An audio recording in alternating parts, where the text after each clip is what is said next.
making a face. Are you recording? No, I'm not recording. You spoke into your mic to say that, you fucker. Full of shit. Brian, you're a stinker. Brian has the worst shit-eating grin I've You're ever a seen. stinker. Check what? It's right there, the red. I'm surprised you guys can't I saw it was red. see My mic that is there's a covering red it. light on the recorder My that just mic, glows. What? my mic is perfectly covering it. Oh, well, that's your problem. Eat my shorts, dude. All right, welcome to episode 5 of SneetCast. I'm Brian. I'm Ryan. I'm Chef. I'm Parker. All right, that's the crew. Okay, And, time to End. Episode 6 next week. Wow, that was less than a minute. Goodbye. Yeah, dude. You gotta add a lot of sound effects at the end of that one. sick Fill out time. today. I'll just record a song using music loops off Apple. What are you doing? Why are you taking snaps after you've No. started What are you recording? doing? No, because the Fuckhead. stupid Put your facial phone away. No, the stupid facial recognition thing on my phone couldn't recognize my face because my microphone was in the way, so I had to move my phone because I'm that lazy that I don't want to type in my Why do password. you even? I wouldn't even use that. No Face facial recognition shit is scary. Plus, what if I shave my beard? Then it won't recognize me. It knows What what if- your nose and eyes look like. What if I'm in a fire? Not like I get burned. I'm in a fire and there's smoke covering the facial recognition. Blow the smoke off. Then, as you're suffocating, you can't call the fire department to come Exactly. get you. You guys ever? My phone does this thing where, like, if I go to call someone, if I open like the number pad, I don't need to. I can just start typing someone's name, like, cause ABC is on 2 and DEF is on 3 and stuff like that. So I can type numbers to type their name, which is the main way I do that. Like, I just go in here, I'm like, oh, I need to call Ryan, RYAN. So I type 7926 and Ryan pops up. And because of that. I'm glad Chef and I had the same reaction to look at each other and go, what the fuck? But listen. Bro, is there not just like a contacts There thing is, you but this go is to? quicker in my brain. So the quickest for me, well, I rarely call people anyway. But the Yeah. quickest thing that I do Sure. for me, the person I call most is my mom. And so M and O are both on the 6 key, so I open my phone and type 666 and then click mom. Which gosh. often what happens is I forget to click mom, so I go to call her and I just dial 666 and it starts ringing and I go, wait, no. Hello, Satan. Oh, sorry, I was looking for mom. I did that today, actually. I was trying to call Call my mom Satan. by accident. Oh my gosh. Speaking of Satan, I read Sandland yesterday. That's not even on my list I of was gonna things. say, I but thought we were forgot. starting with Brian this week. Oh yeah. What is shit. What do you think? Sandland? It's Akira Toriyama's like 14-page manga, not page, 14 chapter manga that he I was gonna made say, that's a after one shot. after Dragon Ball. Yeah, it's about a demon and 2 demons and this other guy going through the desert to try to get the water back. Is it on the It's all Jump app? sand. Yeah, it is. It's really good. That and Jacko the Galactic Patrolman are on there too. I know Jocko, yeah. Jocko's on it. Jack off. I told you that Sandland is on there. You did. That's why I put it on my. Yeah, I haven't gotten around to reading it Yeah. yet. I'll It's good. save it. It shows how Toriyama really fucking likes reusing character designs. Because you see Lucifer in like the first chapter, it's just Deborah. Ah, It's literally just Deborah. Deborah? Huh? Deborah? No, Deborah. Like I think it's Dabra. Dabura. Dab? And yeah, he dabs a lot. No, but yeah, it's like the same exact design. It's a cute little story though. I'd recommend it. But yeah, just Devil reminded me of that. Didn't want to forget it. The devil reminded Ryan. Mm-hmm. He reached up with a note from the ground. He was like, hey, don't forget to talk about Sandland. Speak of the devil, and I'll go. Yeah, speak of the devil. Brian. Brian, noted demon. You calling me the devil? Yeah, you slick your You're hair. pretty hot. Yeah, you're very spicy. Holy fuck. We got jokes, ladies and gentlemen. What a set of 3 jokes. Not related. Not funny either. You're Not not. if you put you're on a not the suit with a devil. red tie, you'd look the most like the devil than anyone was here. True. 'Cause you're But I like think- paler and you're left. I think you're less like. I'm paler. I think Yeah. I'm paler. Yeah, I'm than probably Brian. paler, honestly. I was gonna say Chef's not. Chef is the least. But pale. you Chef's have a like the working most boy. appropriate body type. I think Scrawny. that's fair. I I think of you less as the devil and more as him from Powerpuff Girls. So Brian just is the devil, but when he talks, What's he's the name like of that character? him. Him. Okay. And Brian, when he talks, he's like, "Hi!" Like he has that like high. No, I don't. All right. Well, I guess it's time to talk about the topics because there's a reason why we do a podcast. Am I right? No, there's not. All right. First of all, happy It's too- birthday, Parker. That's not today, and Now the definitely audience- won't be. It definitely won't be the day this is uploaded. I can tell you that. Now the audience knows what month my birthday is, Brian. They're gonna find me. Most of They them don't- do already. We didn't even say. We didn't even say like how old you were. Why? Yeah, I'm 32, but besides that, Minus 10. minus 10, Give or take. give or take a decade. Plus or minus 10. I could be in my 40s or my 20s. Yeah. You'll never know. Isn't that like a game that's like higher or lower or something like that? Yeah, I always saw stuff about that, but I didn't know what the hell it was. I don't know. I just saw like higher or lower or something, and I was like, oh, Brian, what did you want to talk about this week, you devilish boy? Well, spicy little boy. did you guys see that Smash Bros. Ultimate got like a surprise update yesterday? I did see this. Yes. Yeah, it got, what is it? Small battlefield. Fucking Now, funny. someone I follow on Twitter was saying, I didn't know this was a thing. Did you know that there are songs in Smash Brothers that are not legal in tournament? Here's the Because thing. you are not allowed to live stream. I didn't know that, but there's also a part of me that's like that. Also, I can see why. So you're not allowed to. because there's very weird reasons why some things are illegal. So Like, so even you're, in other fighting games, I know. you're not allowed to live stream any songs from Sonic, Dragon Quest, or Mother. And here's the thing. All three of those confuse me because with Sonic and Dragon Quest, I'm like, well, that's Sega and Square. Can you stream the Persona and Final Fantasy songs? Because what's the weird double standard there? And two, Mother's owned by Nintendo. I don't know why you can't stream other songs. But the reason I bring that up is because, I never thought it was a copyright thing, to be honest. I don't know, but the reason I brought that up is because you can play all of the songs on Battlefield and Final Destination and Small Battlefield and Big Battlefield. People are raising the issue of like, is this going to make these stages no longer legal for play if you can play the illegal songs on them? Isn't there an option to only turn on certain songs? Well, if you go I into think the how it options works. menu? I That's think what how I it works is that because there's like you click on the songs and the meters come up. Yeah. If you turn the bar all the way down, I don't think that sets it to 0% chance. I think it sets it to like 1% chance of playing. But the thing is, if the song comes up, why the hell can't you just restart the stage then? I don't know. I feel like Like, I feel like that's such a like. I don't know because you can also like select the song for the match, but I don't know if they. I don't know how it works. I don't care about competitive Smash. I take showers. Yeah. God, and although I play Smash casually, so I do kind of care So do about I. whatever updates Smash gets. No, yeah, I like Smash Brothers. I was just So saying. okay, I don't know the patch notes, as in like what they changed in terms of like characters and all that. Frankly, I don't care because I don't play enough. I almost never recognize whatever changes they made. The level of play we're at, it doesn't really matter all Smash too much. patch notes also like usually suck as far as I'm aware. They Really? usually just write like various changes, or like No, that was for 4. For Ultimate, they've had like Oh, really? specific like notes. Yeah, I'm misinformed.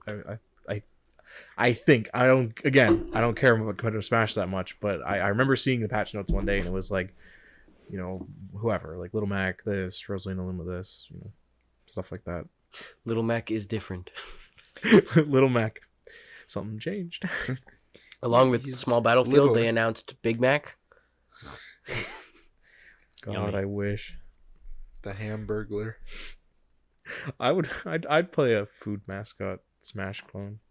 Burger King There's no way. almost made that. I was gonna happen. say that sounds like something that should have existed in like 2007. Yeah, Hell, even the '90s that could have happened. No, there were no There were Smash. way- not a Brothers. Smash No, clone. no, but no, no. like I'm a saying there were 2D way fighter. more fast food related video Yeah, games but, in the like, '90s. That's why I brought Smash that Brothers up. came out in like 99. I'm not saying specifically Smash Bros. Gameplay. I'm just Well, saying we are. a fighting game with. But we were talking about Smash Bros. That's why I said Smash Clone. That's I what mean, he said, I Smash get what you're Clone. saying. It could have been a 2D fighter in the 90s. I want to play the Cartoon Network Smash Clone. I know it's not good, but I want to play it. Did you How- know there's how are like the- actual like tier lists for that, and like Yeah. people like have tournaments for it still? Isn't Good. Samurai Jack? No, Aku is top tier to the point where he That's what like it was. some people ban him.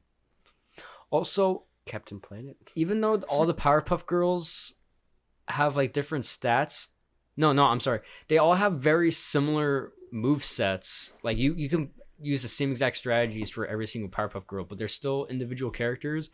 And apparently, Blossom is the best of the three. Well, that's Now- like how Richter is technically better than Simon because he does magic damage instead of fire damage, and I'm like, whatever the fuck that means. All right. A bizarre thing. thing is, I don't even know how it works for Cartoon Network though. Like, is there really that many different types of damage in that game? I feel like they don't care that much when they were programming it. Yeah. I don't know. Anyway, The only Cartoon Network fighting game I need is the Teen Titans Flash game. That's it.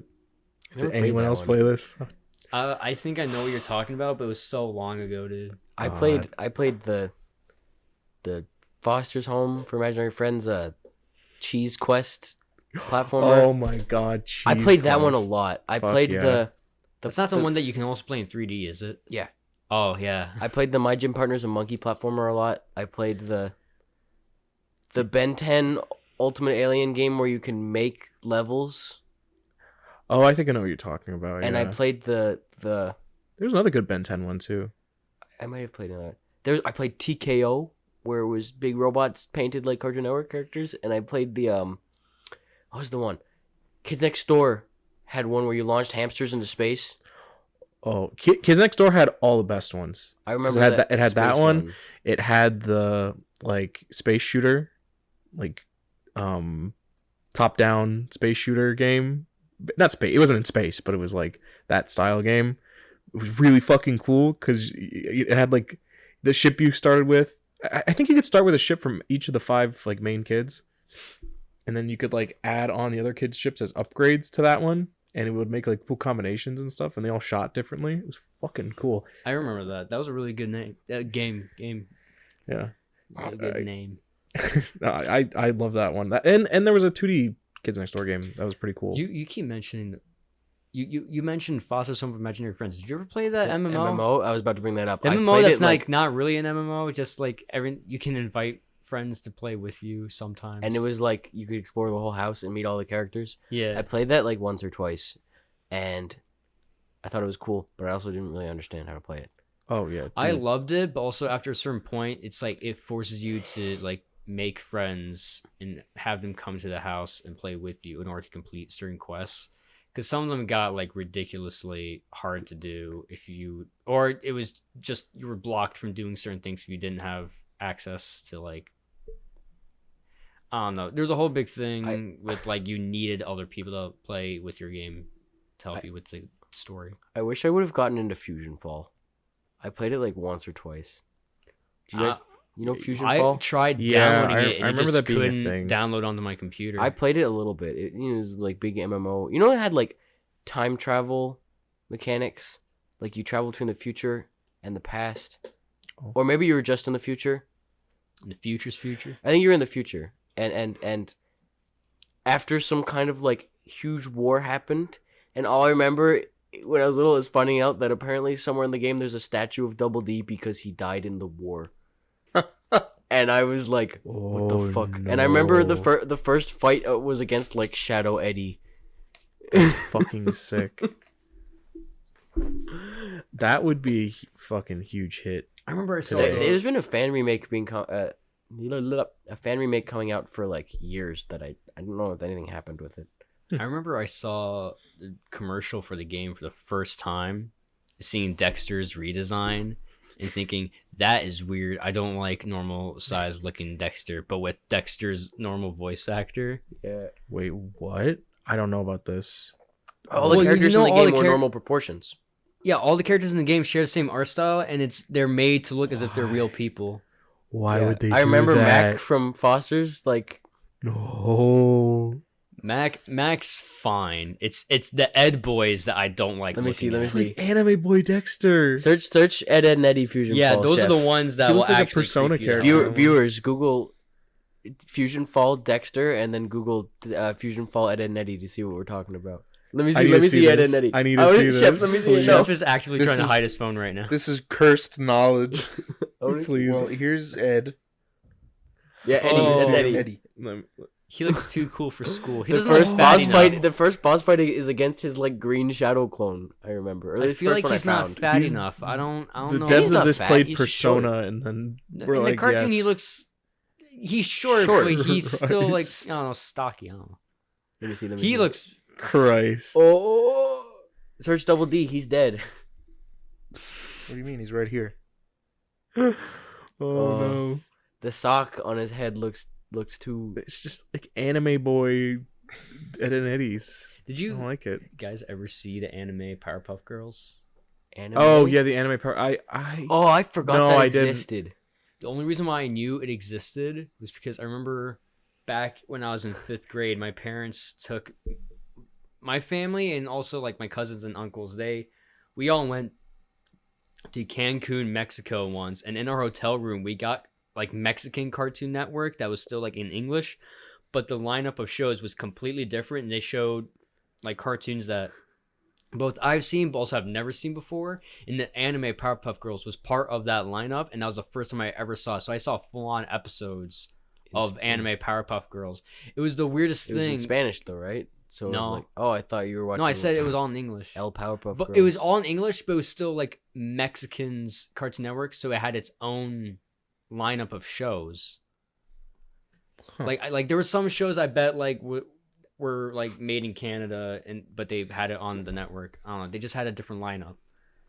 But I remember it was so weird because I never even seen the anime Powerpuff Girls like advertised anywhere in America. I don't think like, it ever did air. I was like not even on the internet though. I had no idea it even existed. Then all of a sudden, and when I took a vacation, that's oh my god, that's Courage the Cowardly Dog that I'm looking at. In Fusion Fall. Oh my god. Can that be the like hidden in the thumbnail of the video on YouTube when you put it up, please? I don't know how you hide that.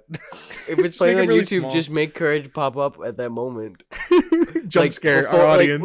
Like have it pop up right before Ryan's reaction. Have it pop up on the screen and then like jump scare them with the really loud audio of the like oh go. Do that. But then that wouldn't make any sense in the audio version. Fine. Shut up, Brian. I'm not taking any advice from you. But anyway, Okay. Let's see how it is. We got really off topic. I was still talking about anime Powerpuff Girls because you Yeah. know, like, it's not just an anime adaptation. They flat out like change everything about the show, and the only thing they really kept was the fact that the 3 girls had superpowers, and everybody still had the same names. And they kept like the Rowdy Rough Boys too, I think. All the characters are still there. Oh my it's God. just they're Wait, all wait. different. Is They're there- all different. Is there anime what's his name? Fuzzy Lumpkins? Yes. Oh, the purple guy. Yeah, the Get off my property! Is that Rob Paulson? Dude, I have no idea. I think it is. I don't know. I could be wrong. Maybe Okay, he sounds familiar. Now audience Google but dude, anime Fuzzy Lumpkins. it's so I'm weird gonna because see if they I can like find it. they have to, in order to activate in the anime version, they're not just always superpowered. They have to transform Sailor Moon style to be superheroes. Oh. And also, like, the only way for them to fly is by using these weird orbs that the professor made that they attach to their shoes. So remember, there was a whole episode where, like, either the orbs were, like, stolen or destroyed or whatever. So they had to get around town with their superpowers, but they can't fly. So that was, like, a plot to one of them. Also, Mojo Jojo is, like, jacked like a gorilla. Oh. That's very different. From... Also, the professor has a son. Oh. Does he like have? What's his deal? Dude, I don't know. He just has a son. Just a kid No, that's like, there, the, like, the hello? kid's just there. All right. It's like the most. It's the most. Did he make that one the non-natural way too? He's a human, if that's what you mean.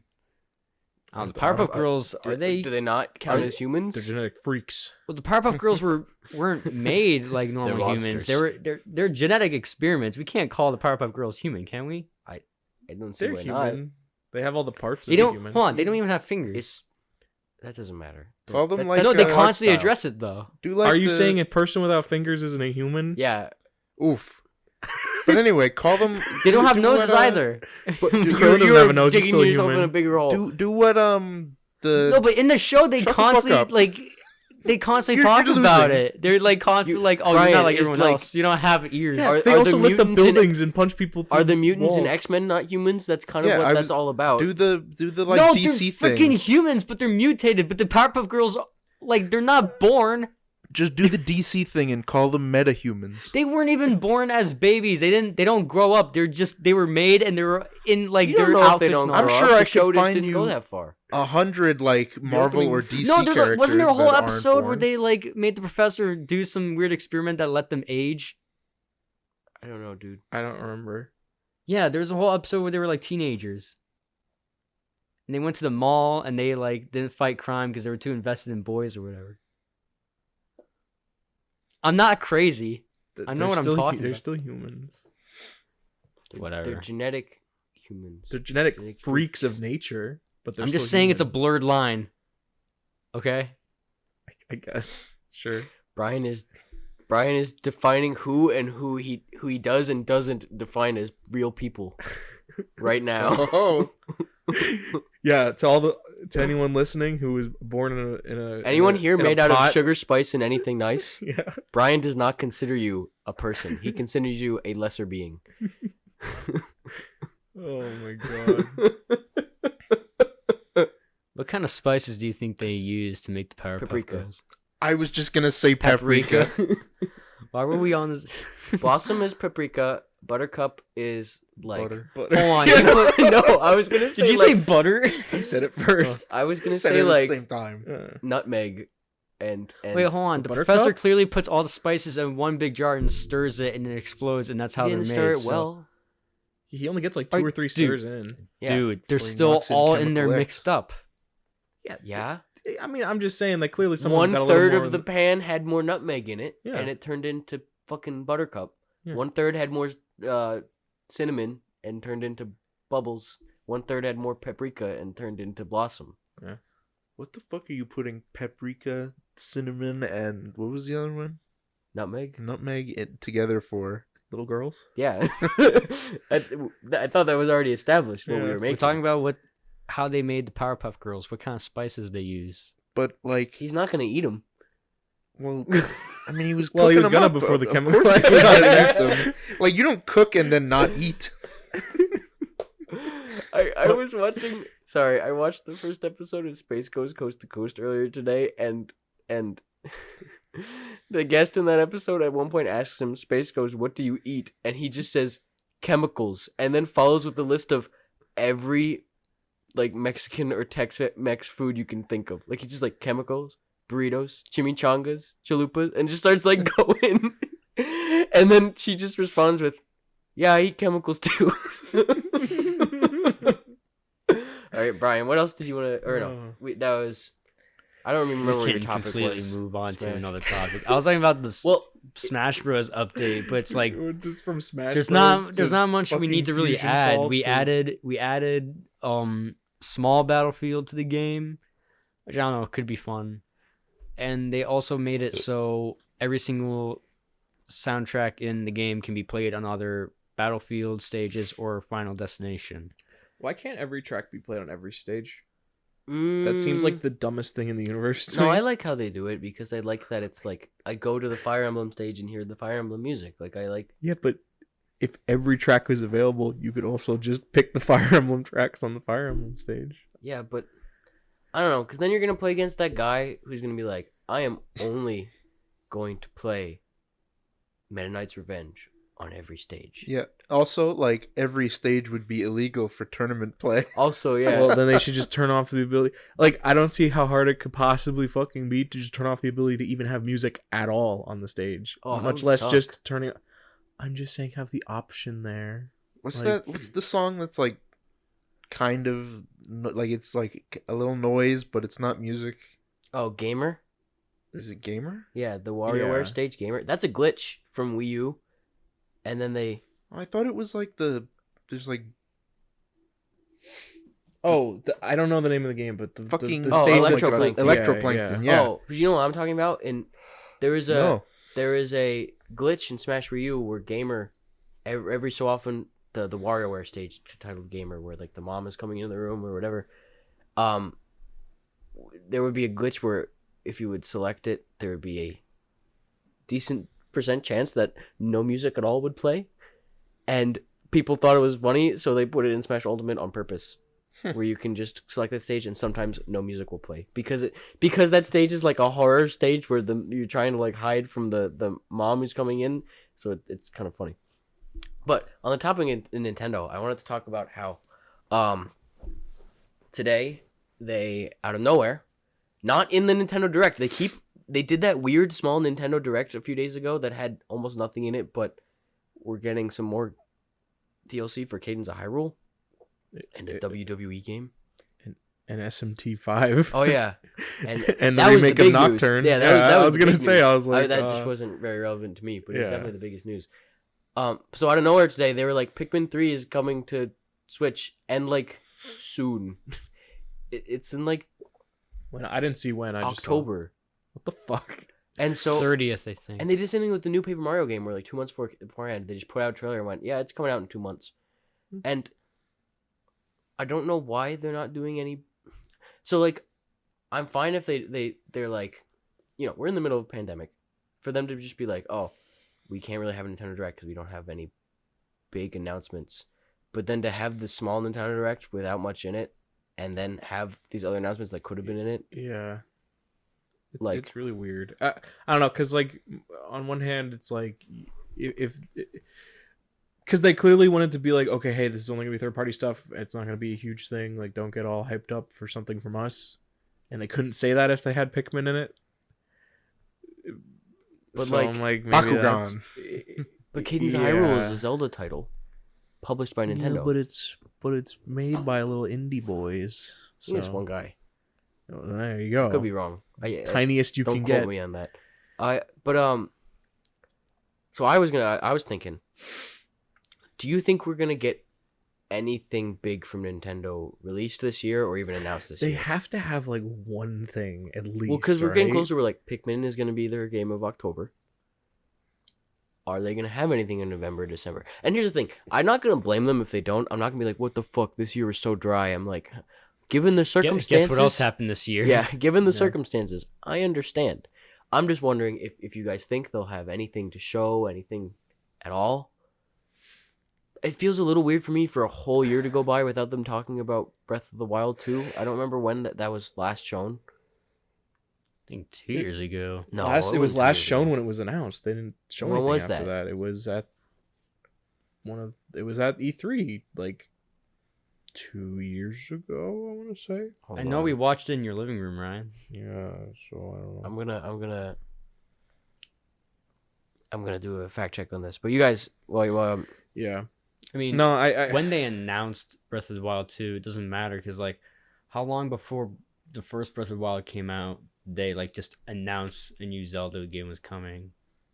Like, they put out that thing first where- original trailer for it where it was like Link. It was like the CG trailer, right? It was like Link. And They never showed a CG Yeah, trailer. it- They've only shown like, oh, this is Hyrule Field. This is what the game's gonna look like. But then like it started moving, and then you saw that this is gameplay. And Nintendo even had a thing down there saying like, What are you in real talking time. about? No, there's a cutscene that at least For a Breath of the cutscene Wild that 2? plays- No, for No, Breath of the no, Wild for 1. Breath of the Wild 1. The first time they showed it off, it was this cutscene. Yeah.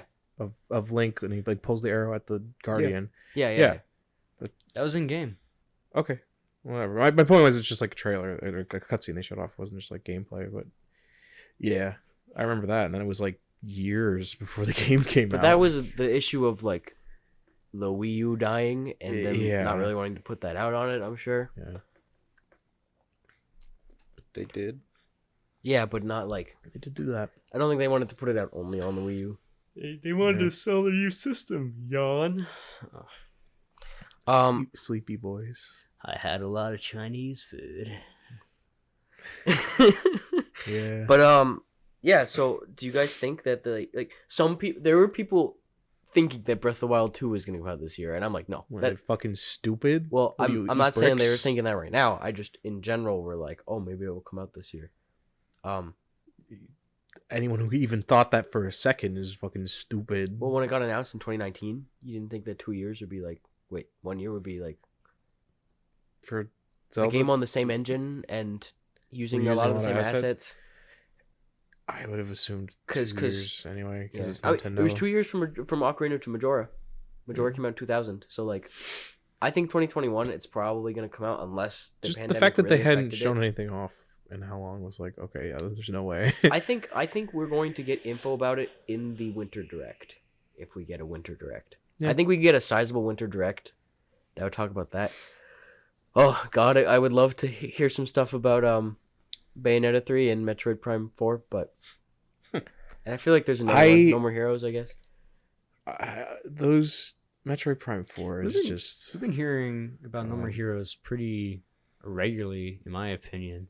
They keep teasing it. They teased it at the Devolver conference even. Have Well, they even shown 51's been at gameplay every yet? one. Suda 51's been on every Devolver conference. Though. Here's the thing: we Yeah. never got like a gameplay trailer, They've been but in they multiple keep CG showing ones. teases of gameplay.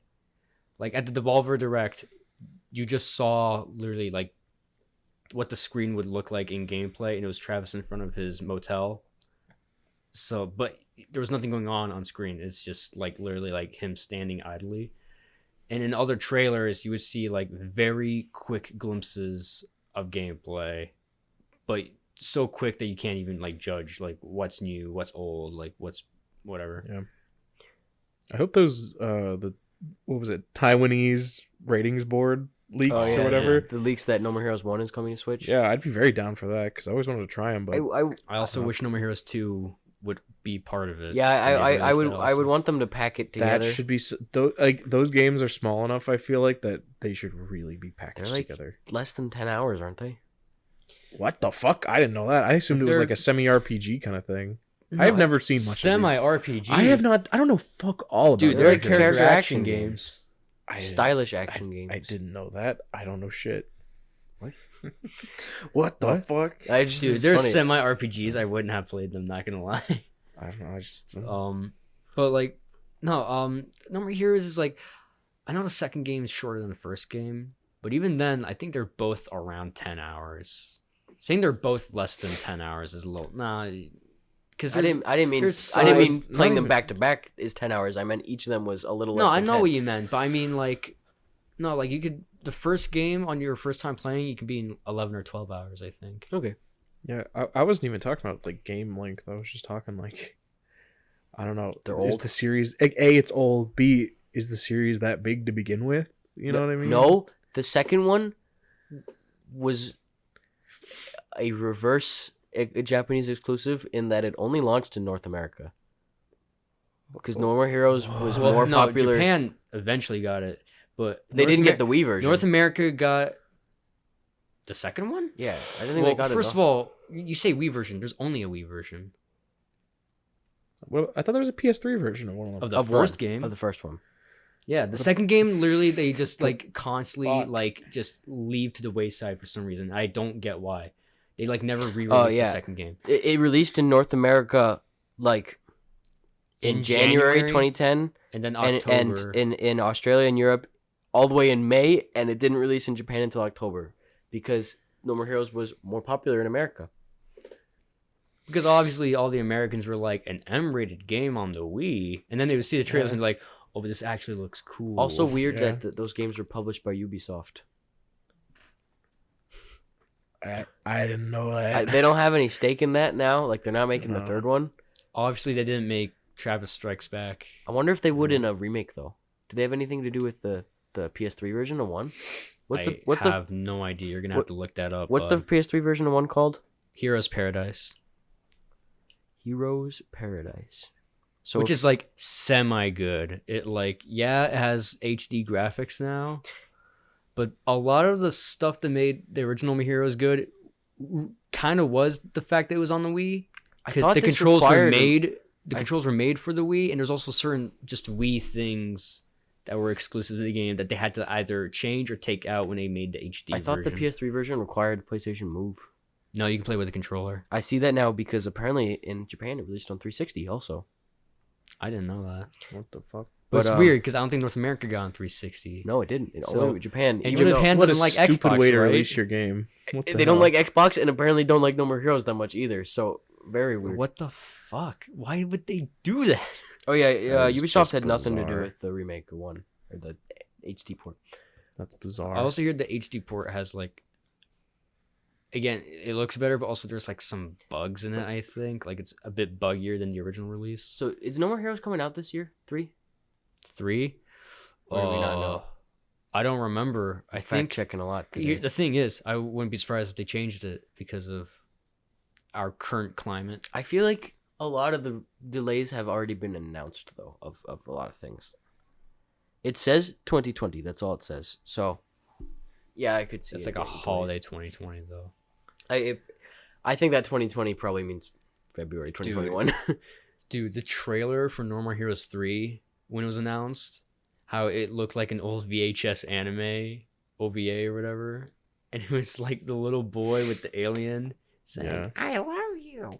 I'll be back someday." And then Yeah. like years later, you see the alien like as a surfer buff dude, and they kind of tease it almost as if the game was going to be called Goddamn Superhero. Goddamn superheroes. I love that trailer so much, and then when like I want that game still. I was into it before it was named No More Heroes 2. Yeah. Like before Travis And the- crashed crashed the Well, screen. I was like, this looks so the kid funny. is Yeah. also the one that's supposed to be, because he grows up to be a businessman, and isn't he Yeah. supposed to be he's supposed to be the Oh, head of the EA? Ubisoft guy or whatever. No, EA. Yeah. because of Suda 51. You worked at Oh. Shadows of the Dam got published by EA, and EA put their hands. Yeah. They put their hands all in there and just like they just fucked with it to the point where it was not the game he wanted to make, and it pissed him off so much that he's done a couple of things that were like really petty references to like specifically this one guy at EA, and now he's just like the villain of the new game is pretty much just supposed to be him, which is fucking hilarious. Thing is, it doesn't that boy that turns into like an executive.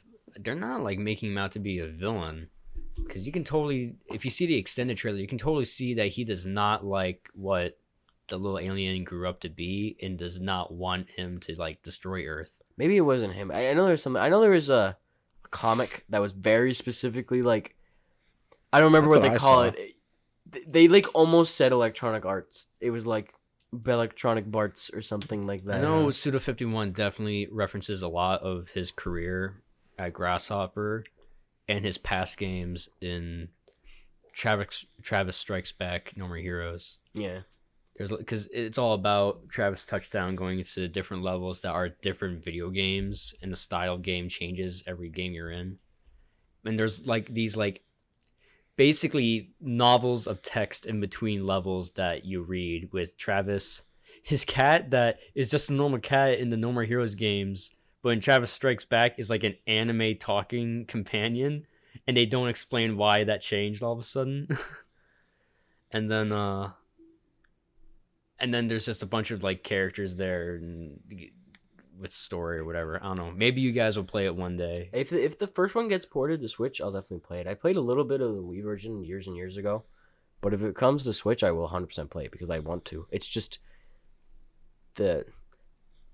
I just haven't gotten around to it now. I really, really hope that if it does get ported to Switch, they keep motion controls in, and they don't just make it like a controller button. You just mashing want to game. you just want to recharge your weapon by jacking off. See, that's funny. That I don't want them to take that out. Do you know about But- that, Chef? Oh my But God. for real though, like the controls are really like you're not like swinging it like a sword like so many other Wii games try to do. Like Suda 51 knows no one wants to do that, so the A button is your attack button. But what you do is in order to do high and low attacks, you either hold the Wii remote horizontal or vertical and just change it like that. And then whenever you have to do like the final like combo finisher, a roulette wheel comes up, and depending on what comes up, you have to like there will be an arrow on screen telling you where to swing the remote. And those are really satisfying. Like if you swing the remote left, or you swing the remote left, and then Travis does this huge wind up, and literally every enemy in front of you, if you do it correctly, their heads just explode and coins just shatter everywhere. See, And it's awesome. I like little things like that because I like minimalist motion controls in games. Like it didn't bother me that the Wii version of I don't know, the Wii version of Twilight Princess, you like flick the Wii remote instead of pressing A to swing your sword, which is a little like, yeah, I'd rather press A, but it didn't bother me at all. It's just like a flick. I haven't gotten around to playing Skyward Sword, but I do know that that game is like, you have to swing the Wii remote in the correct direction, and I'm like, That sounds Thing like is- the worst thing. Thing in the is, the world to me. controls for Skyward Sword aren't bad because they're responsive, but it's also like if you're not into it in the first place and you're not open minded by it, you're definitely not going to play through the whole game. my thing is like the Wii is at the edge of my bed right now, plugged into a TV. So That sounds like a you problem. yeah, it is a me problem. It is my problem, and I'm explaining. Lean back in bed, swinging your Wiimote at Just fucking standing TV. on my mattress. Yeah. But God. but yeah. So do you guys think that? I don't think we're gonna get anything big new announced from Nintendo on like by the end of 2020. I think we'll get one thing. I don't know what that thing is, but they have to have something. I don't for think the we're gonna winter. get anything. Well, but we've already, like we said, Zelda, Metroid, Bayonetta, No More Heroes. That's not published by them, but whatever. It's exclusive to them. Have all already been announced. So I wouldn't. I think maybe we'll see something from one of them, but I don't think we're going to see like a brand new thing that we don't know about. Maybe. Prime Force coming, baby. I think we're gonna get. no, I this think year. No. I Never. think I think we're gonna get updates on like at least one of them, maybe in fall, and then I think in winter we might get like. I think they're just gonna have a surprise announcement, like no, I don't know, no like tease or whatever, like on this date, whatever. Literally, one day they're just gonna do the Paper Mario thing and just say, I "Here's don't the thing." like that. Like I know that some people think the E3 thing is kind of lame because they're like having to sit through all this stuff. Like some people really do prefer, instead of watching press conferences and stuff, they're like, I just want to read a It's list funny of because everything video game announced. press conferences just are not press conferences Anymore, half the time. yeah. Like, But there's no reason for us to call them press conferences anymore. what I'm saying They're- is like, they're instead of shows. Nintendo, instead of waking up to a random tweet from Nintendo every couple weeks, I would much rather them just pick a day and do a big direct and show all of it. Even if it's like, I don't know, the expectations for directs are way too big because they're like, everyone is like, oh, a Smash character has to be announced and they have to update us on every game, and I'm like, no, this like, Well, if they Nintendo don't have clearly something doesn't care. big, why even have a direct then? Is my thing. Unless you make it clear, like they have in the past couple, that is like, hey, cool This it, is cool your a jets. small Nintendo Direct for second party games. Yes, that's fine. And everyone's It's like, just- oh, they're totally gonna talk about a Banjo Kazooie remake or whatever the fuck. no, people are the most talking about. recent one was Yeah. they were like, second and third party games way forward will be revealing a game from a series they've never done before, and people's speculation got Wario Land trending on Twitter, and then Nintendo was like, to be clear, it is not one of our properties they're making, and then it turned out to be fucking Bakugan. fucking That was Bakugan. hilarious. Bakugan. That was- Hilarious. Oh my god. That was. Oh, so but I want more on the Nintendo talk. I also wanted to bring up, To be honest, I do love how people have now been like shitting on those Nintendo fans that always try to predict like the biggest thing, and what they actually get is the smallest thing. Oh, people have been shitting on them for forever. No, but like the They fact that deserve happened it. recently is like now it's fresh in people's minds, and I've been seeing memes a lot lately about it, and I love it. I also wanted to bring up, so Pikmin 3 is coming on Switch now. So there are 4 games that are exclusive to Wii U that are worth playing now. 2 of which are remakes of GameCube games. There's because there's Twilight Princess and Wind Waker HD, and even then, Twilight Princess HD is kind of just an up-res. Like it's not that. I don't know. I don't think it's that impressive. And yeah, Wind Waker HD though is like. I think that if you're playing the GameCube versions of both of those games, you're not missing out on anything with Twilight Princess, but you are missing out on something with Wind Waker, I would say. But yeah, But then besides those, it's Isn't Wind Waker upgraded to like 60 FPS? I think so. I don't know. I know Twilight Princess is definitely 30 on Switch. I think Wind What Waker the is 60. Wait a minute. Hold on. Twilight Princess is 30 FPS on the fucking Switch? No, sorry, it's not on Switch. On Wii U. Yeah, I was gonna say, wait, even on the Wii U? Bro, two Yeah, 'cause console it's- generations, you can't get that frame I rate? don't know. Like, bro. Although, come to on, be man. honest, I don't like think I don't 32. think there's a lot Isn't of it games like on Wii U widely? that are Isn't it 60 widely FPS. known though that like the Twilight Princess remake didn't have as much care put into it as the Wind Waker remake? Yes. Yeah, so I think Wind Waker. I was think the 60. same. I think the same thing happened with Majora 3D, but I think there was still enough because they could reuse assets that were remade for Ocarina that were like because Wind Waker or Majora uses a lot of Ocarina assets already, so like they already did kind of a lot of the work with Ocarina 3D, and Majora Mask 3D was not $60. Neither Twilight Princess HD. It was 50, 60 with the Wolf Link amiibo. It's now. I guess if you wanted to spend $50 on it, you could have just bought the GameCube version. But anyway, so yeah, besides the two Zelda remakes, the only other things left stuck on the Wii U are Super Mario 3D World, which I can't imagine that's not coming eventually. Yeah. Like, It'd be a good fit on the Switch. with Yeah, the I mean, I was controllers just and like- stuff. there's all the you know what? There's all the rumors about the Mario 35th anniversary collection. There's a rumor that the 3D Mario games are going to be collected for Switch. Do you think it's just gonna be a collection, or do you think they're actually gonna like remaster them? I would rather a collection because they don't need to be touched that much, and I'm like up-res them to HD. But I mean, like, I want a cartridge that just has Mario 64, Sunshine, Galaxy 1 and 2 on it, and then another cartridge. I'll give him this and say, okay, then you can put 3D World on its own cartridge if you want, or maybe 3D Land and 3D World would be nice. What we're getting though is what we'll probably get is not that.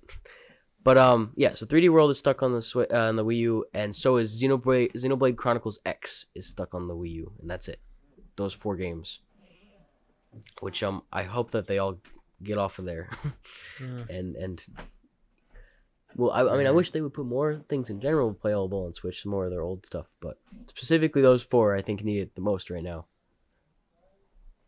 Okay, hold on. I'm gonna cut here.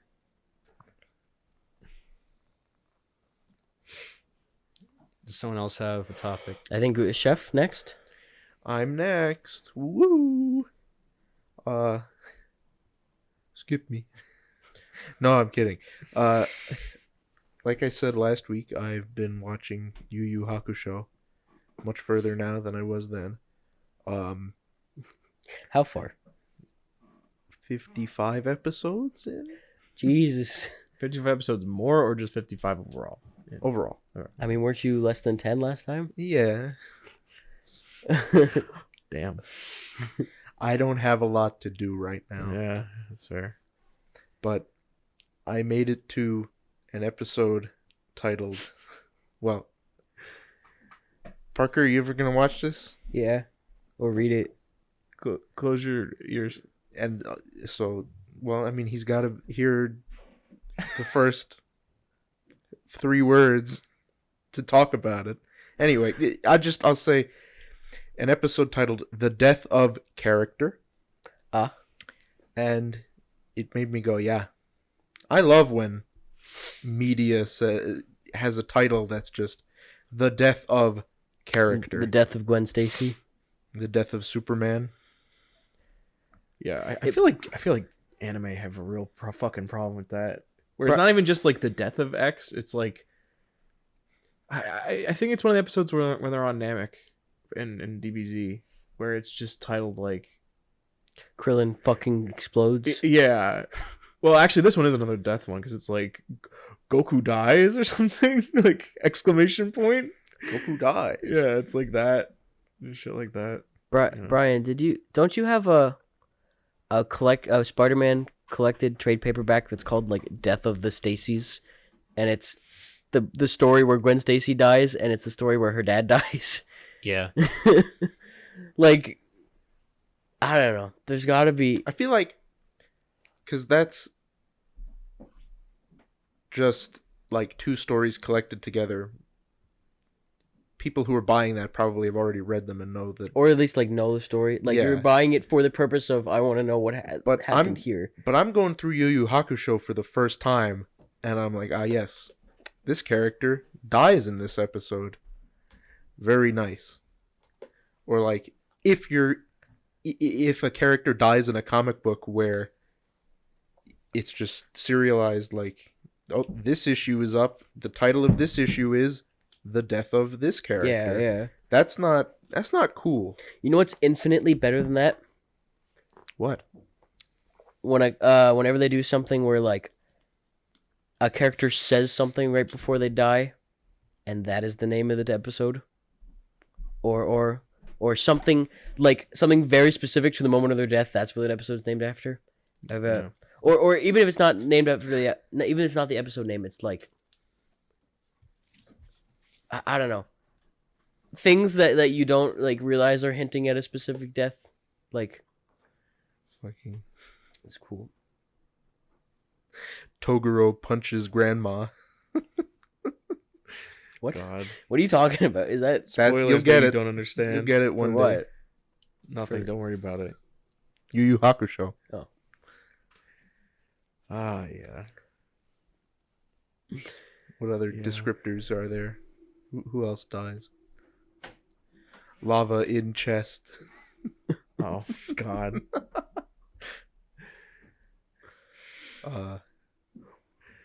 Fucking.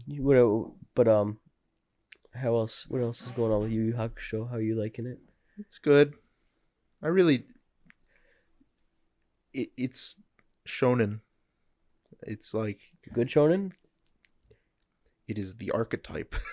Yeah, because Is it like you're done with the Dark Tournament now, right? Or you're No, like partway I'm- through? Most of the way through. Yeah, I've and got- strong. I like the arc after that more than that. You Like do? everyone talks about the Dark Tournament, but the one after that is just better. I think. It's not a bad tournament. Yeah. I like it. Well, it's bizarre because people. Sorry, I didn't want to, but it's just like people talk about that tournament like it's the best fucking tournament in all of anime ever. It's better than the non-tournament in the Boo Saga. Yeah. Yes, that's something. Yeah, it's like it's one of those bizarre things where it's like people always talk about that as the best tournament, and then whenever I hear about like a best shonen arc, I hear about the fucking Soul Society from Bleach, and I read it, and I was like, that was fine. I was here's like, the best okay, thing I from guess. Bleach? Did you I skip hear The the best thing from Bleach, and it's like the a 7 Chimera- out of 10, maybe an 8. Did you read until that point, or you just skipped ahead to that? No, I point? read. It's like up to the that second point. I arc. was- yeah, it's like It's like Oh, really early. Then yeah, okay. yeah, it's just, Bleach gets shitty immediately. I hear. Yeah, it's like it's The third arc is already just because it's like, the best arc ain't even that good. and then the third it's like fine because it's what the Why do intro people arc. like it? because it has cool character designs and cool abilities, but Cool character everything designs, around that but is the art not gets that really great. bad as it goes on. Yeah, it has like cool fights and abilities, I think kind the of. biggest reason people like it is it was on Toonami. And it was edgy. Well, the biggest reason I think is because they're like they look like older teenagers compared to other stuff. No, that was in yeah, I Jump. do like that. The first like the little bit of the art I've seen from early, I like a lot. I would Kubo I was would good art. be interested in reading Bleach or Naruto until I got bored. Now, that does not mean That's a until good idea. That doesn't mean until it gets bad. Until I get bored. Yeah. If it continues, if it starts being shitty and I'm still like interested in the shittiness, I'll Yeah. read more of it. That's kind of why I read all of Naruto and didn't just stop. But you stopped Bleach, right? You just like Oh, dropped that. Yeah, dude. The second like the new villains got introduced, I was like, I'm not invested enough to care. And this translation got real shitty. I am not doing this. But, maybe I should reread the Society arc on the Shonen Jump app because that might. Yeah, I have them be both saved better. on there, and I'm like, one day maybe. Yeah. Translations. That's why I'm not reading Yu Yu Hakusho. Yeah. Because, boy, that was really bad in the first chapter. And I was like, Yeah. nah, I'll just watch this one day. Yeah, No, It's why I dropped Tokyo Revengers because the Scanlation team I'm gonna. stopped doing it. And that's I was something like, I fuck w- that. I want to read Yu Yu Hakusho if it gets put on the Shonen Jump app. My name is Guanglai Kangyi. What is that? That was the The JoJo. JoJo. I am the fucking strong. The old rumor was that it was like a Chinese student's like English project. Yeah. Where he like translated it from Japanese to Chinese. I thought to it was English. 2 students. It was 2 students, whatever it was. But yeah. But yeah, I thought that was the case. Apparently that's not true. Last I heard, it was something else. But yeah, it's a terrible translation of part 4. So Chef, you were saying that Yu Yu Hakusho you think is like the archetype shonen. So how would you where does it rank among other ones you've watched or read? So far, Because you've just been getting into shonen manga and anime in the past like year or so, right? Or like heavily into it? minus the time that I was in middle school, sure. Falling back into the resurgence, it, I guess? back in. The resurgence, yes. But now with adult brain Yeah. that can understand things good. I don't know. I think I would put it equal with Dragon Ball, honestly, so far, and I think at the end I will agree more with what I just said. Yeah. That's Because fair. it's just like the thing that I would say is like, if I want someone to know what shonen stuff is, read Dragon Ball and watch Yu Yu Hakusho. And then there's like a power gap between that and One Piece. I mean, yeah, I like One Piece a lot. Yeah. Like, There's One a Piece reason is like- we talk about it all the time Yeah. because it's really good. it's really good. Um, And it's It's got like, like the best shonen I've ever read. And it's my favorite one. one of 2 that I've ever read. The other one being Pokemon Adventures. but Yeah. I guess I can match Yu Yu Hakusho up against Siren, which Oh yeah, that What I is still that? mean to check It's- that out. a manga that was in the Jump magazine when I was getting it in middle school, and now that I have a subscription to the Shonen Jump app, I was like, well, I'll just go back and read this. And I read all of it in one day, and it was like 145 chapters or something, and I was like, reading. But it was like mediocre. It's like, see, that's something that's like, yes, this is shonen, but in a mediocre way. Whereas Yu Yu Hakusho is like, this is defining shonen. Yeah. Yeah. Whereas Siren is like, this is taking the things that have been previously defined and just fitting some fairly good art into the slots. Yeah. I'd say My Hero is like the newest version of like the Yu Yu Hakusho Dragon Ball. Like Green Naruto. yeah, it's like the sad side. Chef of did it, that or- just to spite me. I am. But yeah, My Hero is like the most like. This will be My Hero is going to be the foundation of like the shonen for years to come. I want to go through that really soon. I mean, I've watched all of it, but I want to like read all the manga. I'm still like, I haven't read manga in like a week, so I'm still halfway through. I'm like 15 chapters away from being caught up on Spy Family, so Damn, I a will. long time, bro. I didn't really do much. like, but I think My Hero might be my next thing, unless I want to do something shorter first. Like I might want to do a couple short things, and Chainsaw that Man. that is Chainsaw what Man. I'm referring to. Chainsaw Man. I might read Chainsaw Man first and Right, then do soup. My Hero. Picking a good you would pick a good time to catch up with Chainsaw Man, considering it's like probably almost over. Oh, We gotta be in the end game. I don't know where it goes after, like, Yeah, what if This. it goes bad? that would be upsetting. that would be really upsetting. But It's I really mean, what good we right got now. so far, Because I was Yeah. gonna say, it's only like 70 some chapters. That's like, I think it just hit. didn't 80? Naruto stay good longer than that? I mean, Chainsaw Man as it is right now is way better than any high Naruto ever. Oh did, yeah, I'm sure. so- But I'm just saying, like, But, yeah, like- it's not impossible at all. I want to read his other manga. He has another one called Fire Punch that I want to check out. Apparently, it's not as good as Chainsaw Man, but it's like solid. I want to check it out. I don't know. Maybe it'll just stop being story and just be the Darkness Demon. I'm fine with Devil that. nonsense. If we just get a bunch of chapters where it's just complete nonsense happening, like the Darkness chapters, I'm perfectly fine with that because it's some of the coolest imagery. Yeah. The astronaut shot. Yeah. I'm like, it's the fucking coolest thing I've seen in a long time. Your arms fall off and make a word in the sky. Oh, frog croaks and then, oh my god, it's nonsense. Why is that related to darkness? Anyway. is that all you want? Is that you say your piece on Yu Yu Hakusho? Is there anything else you wanted to? I'm sure there will be more when I finish it, like tomorrow. I don't know. God. How far away are you from finishing it? Like, Because you're watching. I don't know. You're like 63 chapters, episodes. Yeah. It's 118. that sounds about right. Oh, it's not as long as I thought. No. Yeah. For some reason, I thought it was like 200, but Oh. 118. That's like. Hunter x Hunter's only like 30 episodes longer than that. That's why I'm willing to I watch always it. assume Hunter x Hunter is like 50 episodes, and I don't know why.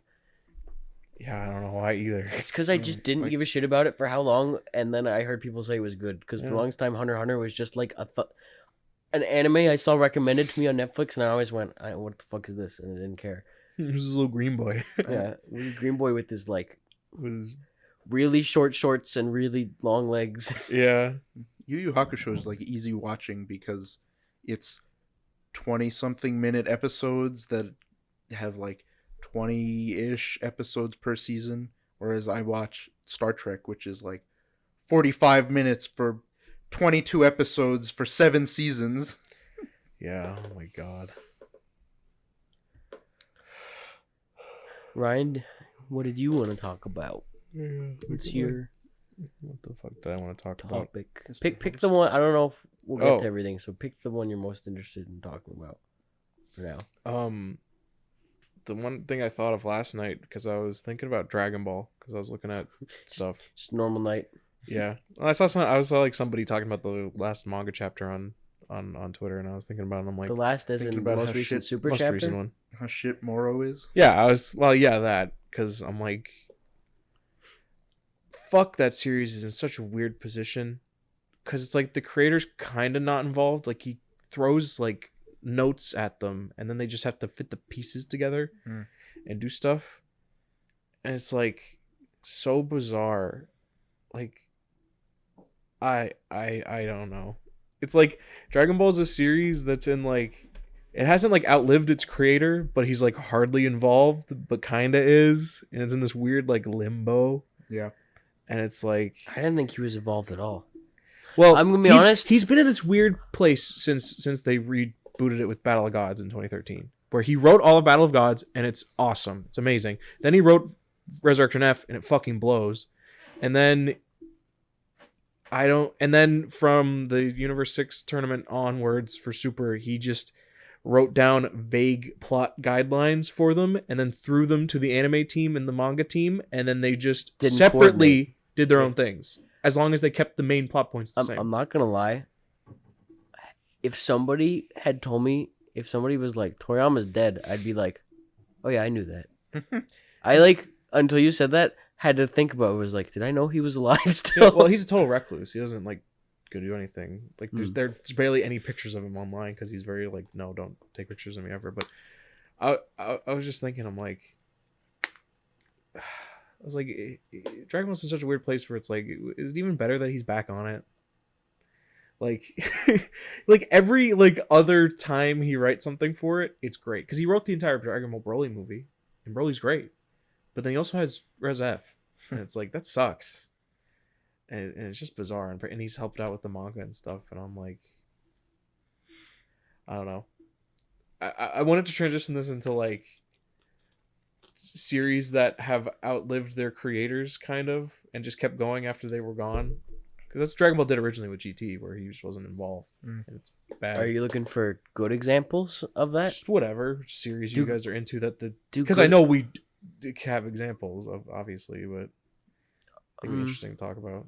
Well, there's lots of things I think of because I think of like Star Wars, which Yeah. the creator stayed too long, and it got bad, and then it lived on without him, and it also was bad.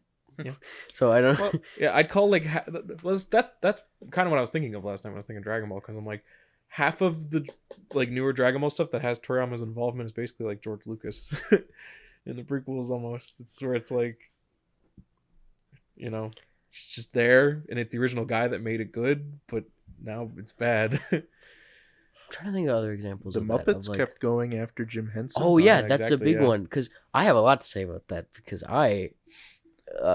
He's and- Muppet Man. yeah, I really like the Muppets. Well, Jim Henson is You just a my man favorite. or a Muppet. Jim Henson is my favorite artist. Period. Like, for anything, and I say that because I'm not just talking about. I'm talking about his acting and his directing and his creative vision in general. And I think that his era is obviously peak Muppets. Like it will. Yeah. Nothing since then has been as good, and nothing since then will be as good. Well, that's if you don't mind if I interrupt you for a second, because I'm remembering why I wanted to bring this up when I was thinking of Dragon Ball, because it was because over the weekend we watched the two newer Muppet movies. Yeah, And Muppet. I don't like either of them. 2011 Muppets, 2011 film called The Muppets, and The Muppets Most Wanted from 2014. Yeah, and so I was thinking, I'm like, I don't like either of those nearly as much as like the any of the older ones we watched. I liked. Well, the what newer about- ones. Fine, I they're like the fine. 2011 one a lot. No, I'm saying it's fine. It's good, but it doesn't have like the soul that the other ones do. I don't think. I think it Like has, I think those people that made it clearly cared a lot. I think it has. but I I think don't the think it 2011 has one the, has as much soul. I think the 2011 has more soul than Treasure Island, maybe. Yeah. I guess. I think Treasure I Island. think 2011 I don't has, remember Treasure Island very much. To be honest, I think the 2011 one does have soul. It's just that it's not made by the people That's what I'm that saying. were Like, there from the it's- beginning. It's made by fans of those. it feels people. like good fan fiction, That's what I mean. That's what a lot and of it the is Dragon Ball stuff admittedly feels. that. Like Yeah. it is blatantly that. It doesn't. It is unabashedly. Yeah. That. That's what a lot of the newer Dragon Ball stuff feels like. Where it's like, even though Toriyama's like on it, he's not doing enough to make it not Is feel like this that. the Unless he only literally writes it. podcast where you get people comparing Dragon Ball Z and The Muppets. the Muppets. Maybe It's an because apt comparison. yeah, because it's like anytime Toriyama's not directly writing it, it just feels like fan fiction. Like all the fucking Goku Black stuff, the Universe 6 tournament. Like it's close because he's giving notes, but it especially fucking Goku Black. Like he's evil Goku. Like it feels like just, hey, I'm a fan of Dragon Ball. This is what I do. Especially Toyotaro in the manga, because he just does stuff, especially in the newer chapters where it's like meta and dumb and yeah, whatever. Evil Goku. Hey, remember the one with Turles? Yeah, exactly. You know, when the fucking movie writers just did that without Toriyama, you know? Yep. Yeah, it's like it feels like that, where it's like, yeah, technically you have the rights to this franchise, but you're still just making fan fiction. It's just a high budget fan fiction a lot of times. I don't know. Is that a feeling you get watching newer like Star Trek or anything? That. Yeah, Well, wait, yeah. I wanted to- that's I wanted what to I was thinking continue- of too, because I was like, I know all of us have. I wanted to franchise continue like more on the Muppets thing. that. Yeah, go ahead. because Jim Henson is peak, and like it's not just the soul of it, it's like their quote unquote edge. Yeah, that's what I Like think of. everyone our age thinks that the Muppets are Sesame Street is a Muppet production, and everyone our age thinks that they are like peers, like they are of the same age group. And the Muppets show, like Kermit and Miss Piggy and Fozzie, was not aimed at that. That was made for adults and adults. Adults. It was made for adults, and then, but made in a way that children could still enjoy it. But you see like old episodes of the Muppet Show, and Kermit is talking about the guest star, and he's like, she's the sexiest woman alive. Yeah, or and, the like- episode we watched yesterday had fucking Well, Bobo and what's his face that talking was about some- how they were gonna grill up. Hold on, because that's something I gotta get to, because that's not Jim Henson era Muppets. Oh yeah, Remember But- when but, Jim Henson made Rolf say "son of a bitch" on Yeah, live That television? and the interview with Joan Joan Rivers. where she's asking Kermit Oh my God, how good yeah. he is in the sack, and he's like, "Are you talking about sex?" I'm on Sesame Street. and it's just like, and the Muppets were like, they were smoking and they had guns and everything, and but it was like, even when it was like kind of aimed at kids, it was aimed at like older kids, like preteens. and teenagers and stuff. I'll say it's the same age group as like The Simpsons. Yes. And so I think that's a perfect comparison because children can enjoy The Simpsons. Even Bart, if maybe there's so shouldn't. many Bart Simpson toys and crap because kids loved and wanted to be Bart Simpson. Yeah, But yeah. of course, all the adults were like, Homer's the best character. Now, Which Simpson toy would hurt the most to step on? no, but now the Jim Henson era, like he passed away in 1990, and then for a while Brian Henson was in charge, one of his children, and I really liked the Brian Henson era because I think it holds a lot of that up, and that was like throughout the 90s. So that was Muppet Treasure Island and Muppet Christmas Carol came out of that. I think Muppet Christmas Carol was the first movie he directed. Yeah, and he also directed Treasure Island, and then I think he was done before. He didn't direct Muppets from Space. I don't know how much of a hand he had in that one. That was 1998, 9? I don't know. It was late 90s. But when Brian Henson was in charge, it still felt very much like he had a good idea of what his father was like doing. They released a show called Muppets Tonight that was like just a 90s version of the Muppet Show. Like it feels like watching the Muppet Show. And then people complained because like, you know, some of the characters aren't always around because some of their actors were old as fuck and not retired yet. So Miss Piggy and Fozzie aren't in that many episodes, and that pissed people off. But I don't know. I still think the show holds like a ton of the spirit the Muppets had. And Steve Whitmire did like a really good Kermit. Doesn't sound like Jim, but it doesn't sound like he's doing a bad impression, which is what I think the new Kermit was. What I think Matt Vogel sounds like. I think it sounds a really bad. Matt Vogel has a good singing Kermit voice. Really? I don't remember. I think I heard him sing Rainbow Connection once, but I don't know. I hate the new I hate his his Kermit. talking voice definitely does not sound like either of the previous Kermits, but his singing voice is like actually like that's probably why he got the job actually. But then what happened? Because right before Jim Henson died, he started talks with Disney about he wasn't selling any of the Muppet stuff to Disney, but they like. I don't know exactly what the deal was. They had some kind of deal where the Muppets were like kind of being taken care of by Disney. Like they got the last thing Jim Henson, I think it was either the last thing he directed or the last thing he made that released while he was alive. I think it was. I don't think it was when he was alive. Actually, I think it was the last thing he directed. But was the 3D Muppet ride at Disney. Is like Muppet Vision. Muppet Vision. It's not a ride. It's Is it a ride? It's an attraction. Attraction. No, because you're sitting in the Muppet Theater. Like they recreated a Muppet Theater, and you're sitting down. But instead of the Muppet stage, it's a movie screen, and you have to wear 3D glasses. But you also have Statler and Waldorf as animatronics to the right, wearing 3D glasses, and they heckle the show every now and then. There's also someone dressed as Sweetums will come out into the audience because he's like looking for a Muppet that like, escaped him. That was also like when. As Jim Henson passed away, the last couple seasons of the Muppet Babies were airing, which Muppet Babies is like, it started the trend of the like shitty spin-off baby shows. A pup named Scooby Doo. Yeah, Baby Looney Tunes. But Muppet Babies is really good and has that Muppet spirit. The original Muppet Babies show. It's just that it accidentally started that horrible trend. And then after the Brian Henson stuff, that's when it started getting a little weird. And I think then what happened is in 2004, the Muppets were officially sold to Disney.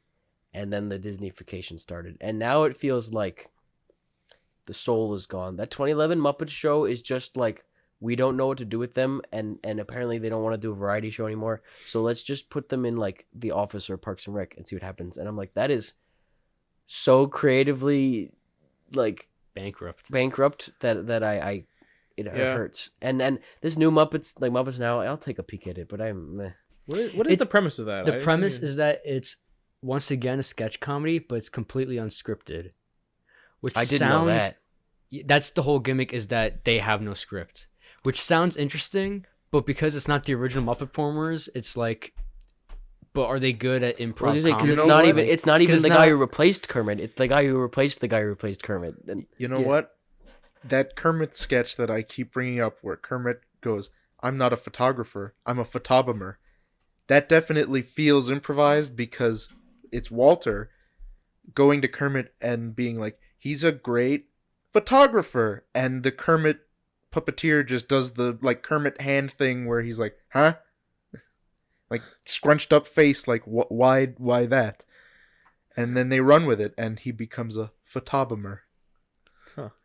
So yeah, that's the gimmick of the show, and I'm still interested in watching the show, but also I'm like, but the comedy was so good in the original Muppet Show because of the people that were in it and their senses of humor. And it's like now the Muppets have completely different performers, and whether or not they do good impressions, it's like, are they good comedians though? Because now like it's not someone else writing it; it's the actual Muppet performers just improv. Because here's the thing, I'm pretty sure that Jim wanted the Muppets to live on past him because the Muppets are like. He definitely did. I think they are something that do deserve to like keep living on because they're not just like as much as they are Jim Henson's vision. They're also just these like. I'm just gonna interrupt real quickly. If anybody at all wants to know more about Jim Henson's career and what he's done in life, just look up Defunct TV's entire docuseries on Jim Henson. It's amazing. The most amazing documentary you could ask for on Jim Henson. It covers the creation of Sesame Street, him in art school, his fighting with all these different networks about getting the Muppet Show made. Was it the Storyteller, that one TV show he did? And then Jim Henson all Hour. The movie studio BS he had to go through for both Dark Crystal and Labyrinth, his declining health, his friendships with all these different people like Frank Oz and who does Gonzo? Dave Goles, his relationship with his wife and how they were partners, but then kind of like separated in terms of romance, but kept being together. Like the documentary literally spans like his whole life from him graduating art school, starting his work in television and commercials, all the way to his death. And it is the most comprehensive thing you will ever see on Jim Henson's life. So I'm just going to quickly do that because I love that documentary series. Yeah, and it's just weird because I feel like the Muppets could live without him. I mean, they did for a little while. That's what I'm saying. Because the Brian Henson era, I think, is really good. And now it was his son in charge of it. Now, to be fair, I don't know if I would want Brian Henson back in it now because the last thing he made was fucking the Happy Time Murders. I don't blame him because that thing was in development hell and went through so many different writers. He just directed it. Yeah. Like, they literally had so many writers. And you know what? A movie like that can be good. I saw Meet the Feebles. That movie's amazing. But, like, it actually kind of sucks that the Happy Time Murderers, despite being, like, people from the Jim Henson Company working on it, but it didn't come out to be as funny as they wanted it to be or even as good, like, working with the idea as well as they thought it could have. Like, the fact that it failed so badly, like, is actually kind of sad and disappointing. Yeah. Because it could have been good. It's not like an idea that was, like, bad right out of the gate and should not have been tackled on. So, but yeah, it's just Disneyfication that bothers me, and it's the same way I feel about Star Wars and actually not Marvel. They've been doing a good job with. Marvel's been doing so good. Disney's kind of like, I just keep doing whatever. Well, Marvel's been doing so good that comics... I think it negatively affected Star Wars because I think Star Wars tried to Marvel itself. That fucking moment at the end of Rise of Skywalker where all the ships come in is so obviously trying to be another, like, Portals moment. Endgame moment, Yeah. And it's like, but they didn't. You did It's not. more like this it at feels all. more like when all of the Nova people come in Guardians of the Galaxy, and if you're not paying attention, you're like, who are these? Are these the good guys? Are these the bad guys? Like, the thing is, in Star Wars, if you look closely, there's a ship from Rebels, and so for Star Wars fans, it's like, oh, cool. And then there's just visual clutter all around the screen, and it's like, I don't care. I clapped when I saw it. I clapped when I saw it. Everyone go watch the Red Letter Media Rogue One. The Red Letter Media loves Rogue One video. Yeah.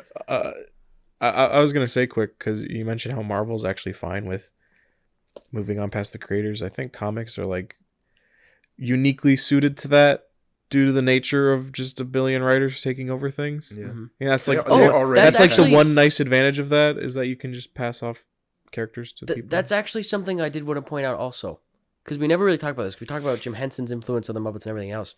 Jerry Jewell is the writer, their head writer for the Muppet Show Oh. All of the Muppet movies through Muppets from Space, and then he passed away. And I think that's very important to point out. Where I don't think he may not have been the main writer of Muppets from Space, but he worked on it. Like, and I think that through line is another very obvious thing where it's like,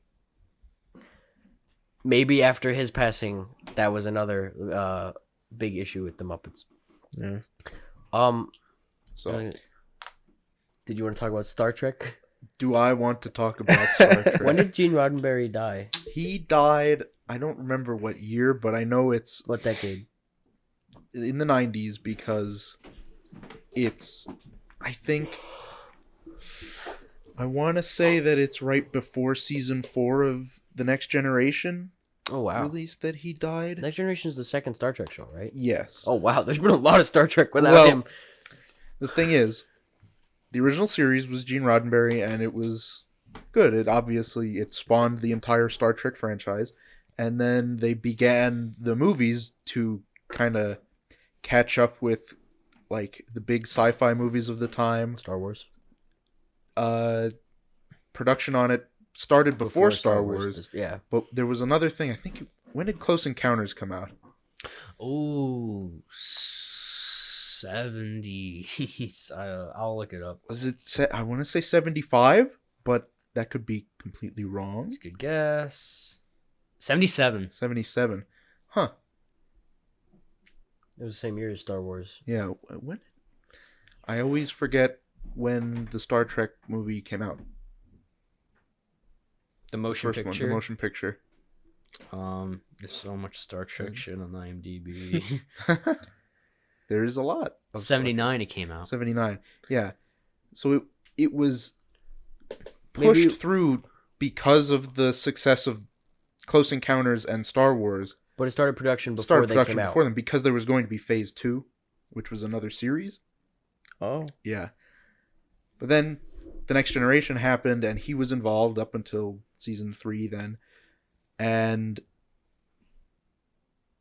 at that point, I think right around when he died, production was beginning on Deep Space Nine, which people fucking lampoon, and they're like, "Oh, it's not Gene's vision and blah blah," but it's still the best science fiction that's ever been on American television. So I don't know. Maybe Gene's vision was holding it back.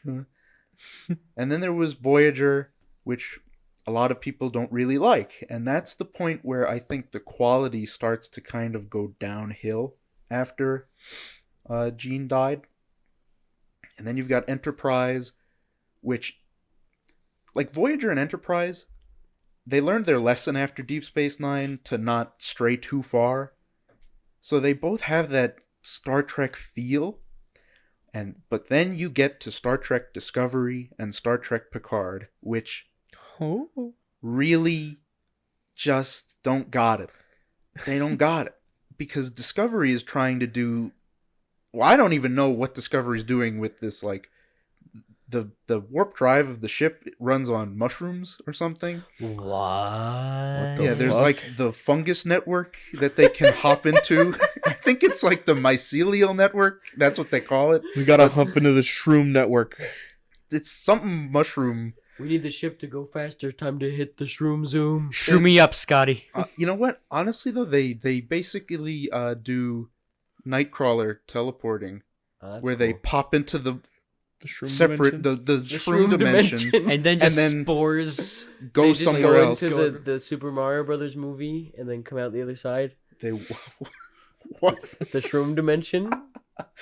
Sure. It's called the Mushroom Kingdom. But I watched enough Star Trek Discovery to understand that they were trying to do the war story that Deep Space Nine did, at least in the very beginning. And that's not like what anyone needs right now. And Picard, I guess Picard's like moral quandary it's tackling is like non-interventionism. Like like what the fuck is the word? Isolationism. Like if people are always like, oh, the United States should focus on itself, because in Picard, it's basically Picard stood up to the Federation not giving aid to the Romulans because they were our enemies. Oh, and I guess that's what it's trying to do. But original Star Trek was just like monster of the week stuff that tackled an issue so that you didn't just pigeonhole yourself into one problem and try and tell this grand movie story. Yeah. You had the episode about people who were black on one side and white on the other side. Yeah. You had the episode they've tackled like isolationism already in the original series and in the Next Generation. And in but they did it in 45 minutes instead of and they did it in Deep Space Nine. There's an amazing set of episodes where there's like, oh, do we like hole ourselves up, or do we fight this war, and do we go into the war right now, or do we wait? And there's just big moral problems all over the place. And Discovery and Picard just don't got it. They don't got it. And it really sucks. And it's not something that I think Gene Roddenberry still being alive would fix. Yeah. It's just, I think it's also a product of like the way that television is moving towards telling the big movie-esque, double-length story where they've got all these crazy budgets going into things like Game of Thrones. Telling huge stories with big budgets in television. Yeah. Which, yeah, I guess. Because they don't have to worry about reruns and streaming than, anymore. Better than Game of Thrones being movies. True. True. That's something that needed to run really long. So it's fine. But Picard's story is told in a 7-episode season. And, like, I know what happens at the end, and I don't understand why they told their whole storyline with the return of Data, and now don't have anything else for other seasons. It's just a big mess. And what I think we really need now is a return to form for Star Trek, just tackling issues in episodes. There can be an overall story like Deep Space Nine. But just watch Deep Space Nine. Everyone should watch Deep Space Nine. There's a great topical 2-parter where they go to the past and the government is like forcing homeless people to live in separate districts where they're just out of sight of everyone else, and then they riot, and the main crew gets involved in the riots, and it's just great. It's really good. It's well written. Deep Space Nine takes a little bit to get going, but that happens with all the Star Trek shows. Got a guy with big ears? Got a couple guys with big ears. Oh, I sold. Yeah? Which one's the one with the guy that like morphs? That's Deep Space Nine. Just I an thought so. animorph? Yeah. He animorphs, yeah. Sold. He morphs into like other things like I'll chairs. buy 2. What? Brian, did you want to talk more about Star Trek? Nope, I am done monologuing. Brian, Just did you watch have Deep Space Nine. a thing you wanted to mention on the topic of like things that like outlive their creators? I actually wanted to ask like if you had one, and also, do we know any examples of things that were better off after their creators stopped being involved? Devil May Cry. It started with Kamiya and then yeah. Well, give it that's to not Tsuno. that's not in spite of Kamiya though, because it's the I didn't say first it was one. despite Yeah, it. That's what I mean, went like- past their creator. Yeah, it just went like it does suck that they just did not ask Kamiya. I mean, but that was for like any involvement in Devil May Cry 2. But that's still like Devil May Cry 2 almost literally ruined the series, and then Itsuno came in with 3, and 3 is literally like the best game in the franchise till well, 5. Tsuno also like he came in during 2's production, didn't he? Yeah, like in the back end of Isn't he 2's technically the production. director of 2? Barely, like he doesn't acknowledge it. Well, Like that's they what I gave mean, him though. the director's credit, I think, just because there was no director's credit, and they're Oh, like, but- "We'll just give it but- to you." That was still like Kamiya wasn't on the next one, and then it crashed, and then Itsuno picked it back up, and then since then I like all of Itsuno's Devil May Cry games more than Kamiya's first one. But like, is there any example of something just immediately being better after the creator leaves? Because I can think of tons of times where the creator left and things went to shit. Like I've talked about SpongeBob, how many times how Steven Hillenburg left and like SpongeBob just went downhill and continued to spiral down and still does.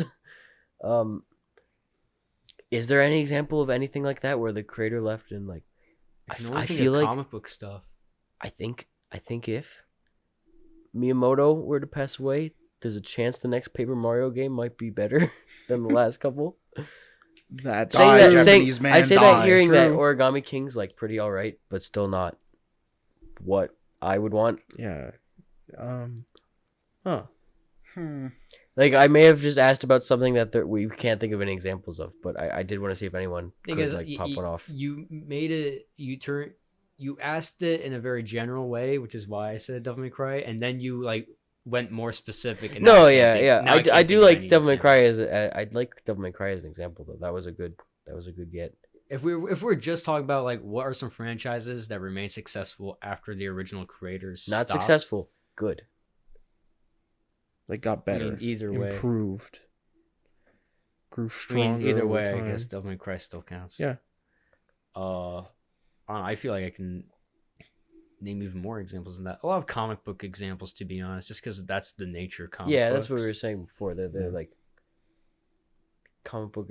There's some things that like, you know, your creator leaves and then you have like this weird limbo period, but if your property is big enough, it eventually lives on to just become bigger than anyone, and thus will have ups and downs as it goes. So I think that's like a lot of like all of Marvel and DC is like that. Freaking like Looney Tunes and Scooby Doo are like you know, Scooby Doo Mystery Incorporated comes out of nowhere and people are like, oh, that's the best Scooby Doo cartoon, or like you know, HBO has their new Looney Tunes stuff that's happening like which is where I want the Muppets to get to that point, which I think they're not quite there because of Disney, I think. But I don't know. I wonder if the Muppet performers are also frustrated with Disney, where they're like, we actually have a lot of good ideas. Steve Whitmire is. because he raised his concerns and they fired him. Though they apparently said he was pretty hard to work with, but that's like he said, she said, they said, you know, whatever. Like, yeah.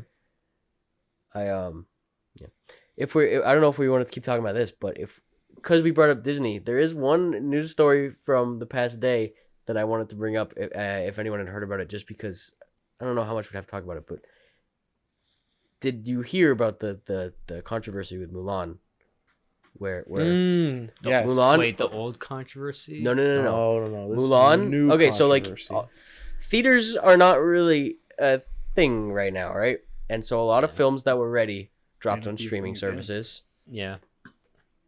Oh, you're thinking about the $30 thing? Mulan is dropping on Disney Plus, but you have to pay $30 to watch it.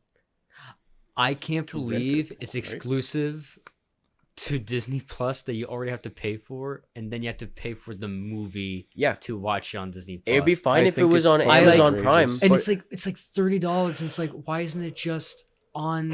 Why can't you just buy off like the Disney.com? Put it on website? Amazon Like, Prime. That would literally, I would have no problem with that then, because it's like, no, yeah, you buy a movie. Like if they wanted to do that, they're like, oh, we want to make a little more money on this to like try and match what theaters are gonna do. And yeah, make it available for purchase on like all digital stores, not one that you already need a payment to enter. Well, even Disney has their own store where you can buy digital movies. So I'm saying, like, why not just let us pay $30 to watch it? Why do you need to pay $30? Is that a purchase? Not like a fucking better be a purchase. $30. I mean, I'm pretty sure Scoob, when it came out, they did the same business model. I don't know if it was $30 or not, but I know you got to. I feel like Amazon movies cost like it, 15 or 20 to buy. It's like $15. Yeah. Well, I don't know. Have you ever bought one that like just came out though? Because I've never. Certainly shouldn't be fucking $30. Yeah. $30 I think should only be for like, it comes with bonus features and shit. Like, yeah.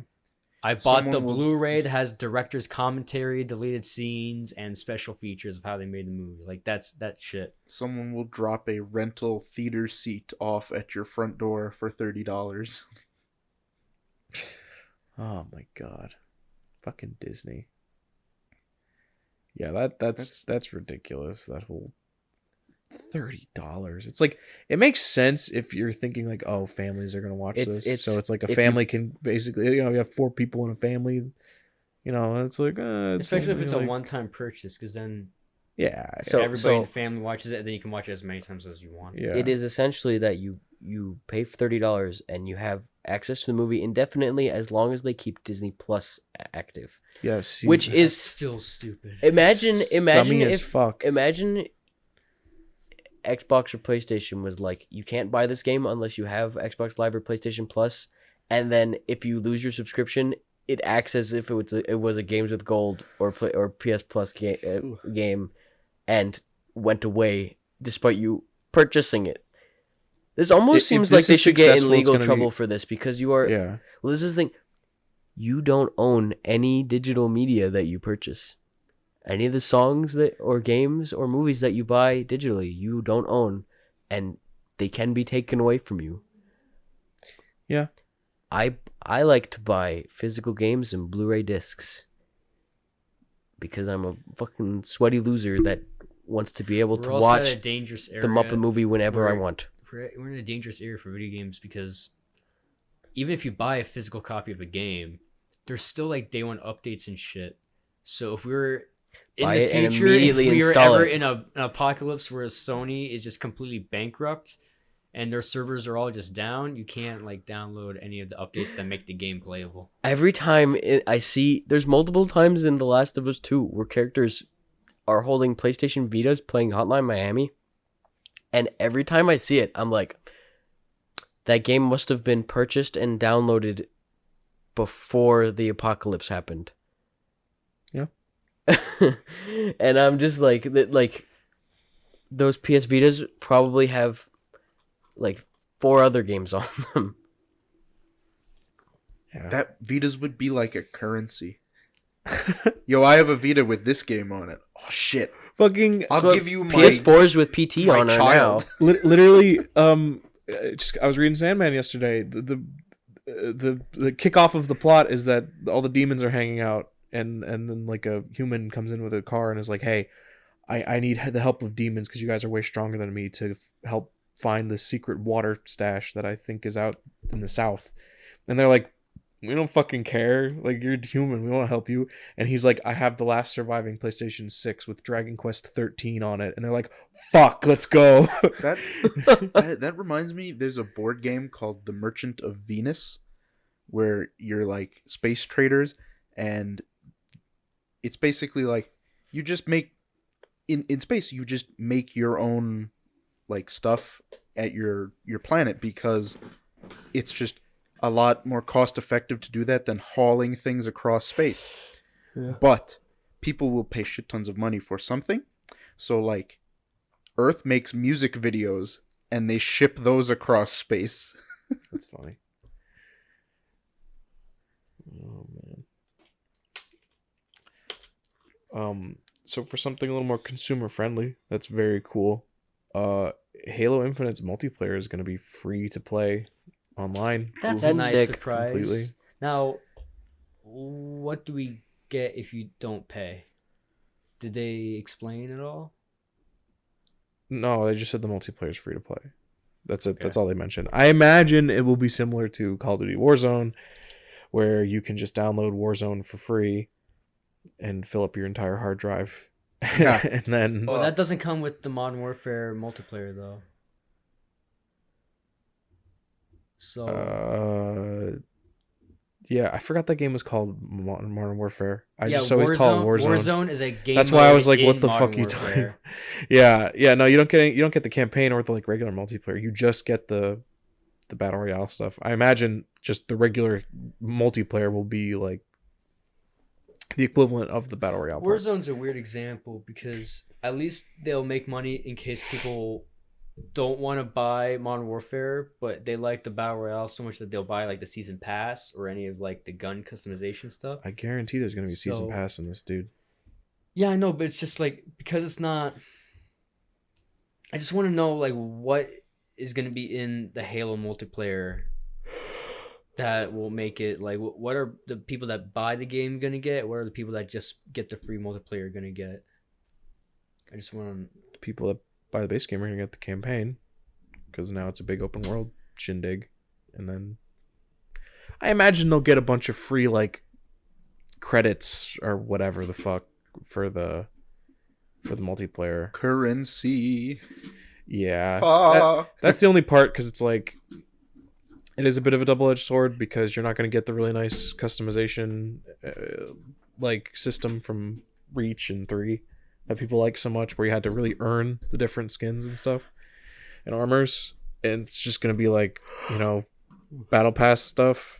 But this is also really good for the competitive community because it's going to let a lot of people try it out, and it's also really good for just Halo as a whole, because if you had told me a year ago, like, hey, Halo Infinite's multiplayer has a chance of hitting like Halo 3 levels, I would have been like, what are you, fucking crazy? But now with this, I'm like, oh yeah, it could happen. If the multiplayer comes out and it's good, it could fucking get there again, which is pretty cool, I think, anyway. As a big Halo fan. Halo. Yeah. There's our third or fourth week in a row. There's our episode Halo check mark. Yeah. Yeah, that's all I wanted to say about it because I thought it was quite neat. Hello, listener. We're going to end the episode now. Chef Scream. Ah! I hate Chef so much with a Scream burning again in passion. spite of Brian. Okay, we're actually. Ah! Oh my Chef, god! swallow the mic. Tell us something your mom doesn't know. No, I'm not doing that. Okay, Pause the Chef's ending mic for is the now third muted. time so we No, can read Chef's the mic is now muted, so you Chef, can't use yell mine. anymore. Yeah, come here. No, no, no, no, no. Okay, we're gonna wrap it up for today. Thank you so much for listening to Sneet Squad episode 5. I hope you enjoyed your time with us talking about what are we talking about? Muppets, Dragon Ball, Compare. Yo-Yo, Hawk and Mouth. I don't know. Shut up. End this podcast. Give the shout out to our Twitter in case. Oh, you yeah, wanna- yeah. If you want to, I run the Twitter. It's at Sneet Squad. You can hit it up if you want. It's mostly just updates on when stuff comes out and where to go find it. Make sure you tell your friends about the show, guys. We're available on Spotify, SoundCloud, and YouTube. Just look up SneetCast or Super Sneet Squad. Actually, just look up Sneet Squad. I think that's what makes everything come up. I think. On YouTube, I think we're Sneet Squad for the YouTube channel. Yeah. And I think maybe on Spotify and SoundCloud, we might be under SneetCast. I'm not actually sure. Okay, Spotify and SoundCloud, we're under Super Sneet Squad as the artist, Okay. but the podcast is called SneetCast.